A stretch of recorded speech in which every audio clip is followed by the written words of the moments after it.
Hello everyone, आप लोग का फिर से स्वागत है। चलिए देखते हैं एक बार फिर। हम लोग पिछले वीडियो में देखा था कि ये रसायन विज्ञान के कुछ मूल अवधारणाएं हैं। ये चैप्टर केमिस्ट्री का फर्स्ट चैप्टर है जिसमें हम कुछ जानकारी लिया था। ये ओवरव्यू जो है रोड में, इसको देख लीजिए। बस इतना ही, ये जो ओवरव्यू है रोड में, हम इतना ही डिस्कस किए थे पिछले वीडियो में। अब हम बोले थे क्या थे, ये अगले वीडियो में डिफरेंस बिटवीन मिक्सचर और कंपाउंड के बारे में देखेंगे, यानी कि यौगिक और मिश्रण के बारे में। यौगिक क्या क्या, सबसे पहली बात, प्रश्न उठता है यौगिक क्या है और मिश्रण क्या है। तो यौगिक मिश्रण आप बोलिएगा, सीधी सी समझाने की बात कहिएगा तो यौगिक मिश्रण में सभी तत्वों का समूह या क्या कहलाते हैं, मिश्रण कहलाते हैं। और यौगिक क्या कहलाते हैं, यौगिक भी वही क्या कहलाते हैं, वही मिश्रण की तरह है क्या। दोनों में डिफरेंस क्या है, दोनों जब एक ही है लेकिन दोनों अलग कैसे हैं, इस पर हम चर्चा करेंगे। ठीक है, तो देखिए, यौगिक सीधी सी बात आपको बता देते हैं, जिस किसी मिश्रण का नाम पड़ जाए, जिस किसी मिश्रण का नाम पड़ जाए वो मेरा यौगिक कहलाता है। जिस किसी मिश्रण का नाम पढ़ना में दिक्कत हो वो मिश्रण कहलाती है। जैसे कि यहाँ देख लीजिए, आपको वो तो सरल भाषा में हम समझा दिए। यहाँ देखिए क्या कहता है यौगिक, उदाहरण के लिए आपको बता दिए यौगिक। यौगिक का एग्जाम्पल, वाटर, कार्बन डाइऑक्साइड, ये दोनों कार्बन ऑक्सीजन के संयुक्त से बने। वाटर के H2O, हाइड्रोजन और ऑक्सीजन के मिश्रण से बने हैं। ये सभी क्या, ऑक्सीजन। यहाँ आपको दिख रहा हो एग्जाम्पल, आप देख देख लीजिए। डिफरेंस क्या है, डिफरेंस बताते हैं। पहला डिफरेंस क्या है, एक यौगिक के घटक हमेशा निश्चित अनुपात में होते हैं। जैसे कि वाटर और कार्बन डाइऑक्साइड का उदाहरण जो दिए हैं, वो हमेशा क्या है, निश्चित अनुपात में है। कैसे, कि आपको बताते हैं। तो इसमें क्या है, ऑक्सीजन कितना होती है, ऑक्सीजन की मात्रा रेशियो होती है 1, और हाइड्रोजन की संख्या 2 होती है। सही जगह।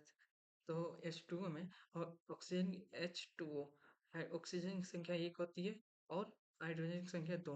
यहाँ इस प्रकार समझाया गया है। कह रहा है कि यौगिक जो है, एक घटक हमेशा, यौगिक के घटक क्या होते हैं, यौगिक के घटक हमेशा निश्चित अनुपात में होते हैं। वही मिश्रण के घटक निश्चित अनुपात में नहीं भी हो सकते हैं, हो भी सकते हैं। जिस प्रकार हम बता सकते हैं खिचड़ी, खिचड़ी एक प्रकार का मिश्रण ही है। उसमें भी देखिए, अगर आप खिचड़ी बढ़िया चाहते हैं तो निश्चित अनुपात में डालना पड़ेगा। चावल, दाल, सब्जी, कटहल जो भी है, हल्दी, नमक, ये सब डालना पड़ेगा। यहाँ ये कह रहा है कि निश्चित अनुपात में होते भी है, नहीं भी होते हैं। ये भी मिश्रण ही है। फिर और भी उदाहरण है जो जो मिश्रण के कहलाते हैं। जैसे मिश्रण आप लोग पढ़े होंगे 7th 8 या 9th में, आपको मिश्रण दे दिया जाता होगा, कहता होगा कि इसको ए- अलग करने के लिए। जैसे चावल और दाल की मिश्रण अगर बोल दे दिया रहेगा, उसमें थोड़ी पता रहेगा आपको 2 kg चावल और दाल का मिश्रण दे दिया रहेगा। इसमें आपको थोड़ी पता रहेगा कि इसमें कितना दिया है, दाल है कितना चावल है। सीधी सी बात यहाँ जो है, कह रहा है कि आपको मिश्रण जो है निश्चित अनुपात में भी हो सकती है, नहीं भी हो सकती है, किसी भी अनुपात में हो सकती है। समझे। दूसरा पॉइंट है, शुद्ध यौगिक हमेशा समांगी मिश्रण की प्रकृति होता है। कहने का मतलब, जैसे कि पिछले वीडियो में बताया था, मिश्रण के प्रकार समांगी और असामांगी, ये सब हमने बोला था। तो इसके यौगिक के प्रकृति कैसे होगी, समांगी मिश्रण होंगे। जिसमें आप लोग देखिएगा N2O2 ये सब का एग्जाम्पल दिया हुआ है, आपको दिखा देते हैं।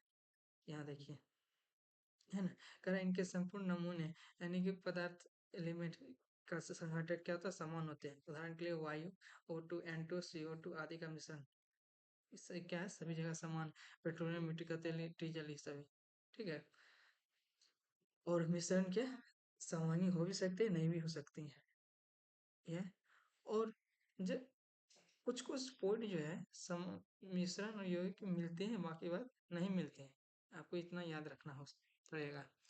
तीसरे गुण क्या करें, यौगिक के गुण, गुण इसके घटकों के गुणों से भिन्न होती है। यौगिक के गुण क्या होते हैं, इनके घटकों के गुणों से भिन्न होती है। जैसे कि पानी, और पानी जो है, पानी क्या है, तरल मात्रा में पानी क्या है तरल मात्रा में वही बात है O2 H ये क्या है सॉरी हाइड्रोजन ऑक्सीजन के गैस की मात्रा में वही यहाँ कह रहा है कि इसके यौगिक के गुण क्या होते हैं घटकों के गुण से भिन्न होते हैं तीसरा का ये पॉइंट क्या है वही मिश्रण क्या है गुण के घटक मध्यवर्ती होते हैं इसका पानी में क्या है उनके घटक के समान ही रहती है जैसे ही आपको बता देते हैं क्या जैसे कि आपको बताते हैं पानी और मिट्टी का मिश्रण लीजिएगा तो पानी जो है लिक्विड के रूप में और मिट्टी क्या है कण के रूप में जब इनका मिश्रण जो है क्या होती है मध्यवर्ती कण होता है कि आप घोलिएगा तो ज्यादा पानी दीजिएगा तो तरल के रूप में हो गई अब वही अगर ज्यादा मिट्टी दीजिएगा तो थोड़ा मतलब कट्ठल टाइप का हो जाएगा समझे ये कह रहा है मध्यवर्ती होती है चौथा गुण कह रहा है कि चौथा डिफरेंस है यौगिक के घटकों का साधारण यांत्रिक रूप से पृथक नहीं किया जा सकता है उष्मा या प्रकाश के रूप में ऊर्जा की आवश्यकता पड़ती है कह रहा है यौगिक के घटक को साधारण रूप से अलग नहीं कर सकते हैं वही मिश्रण के घटकों को साधारण यांत्रिक विधियों द्वारा पृथक किया जा सकता है ठीक है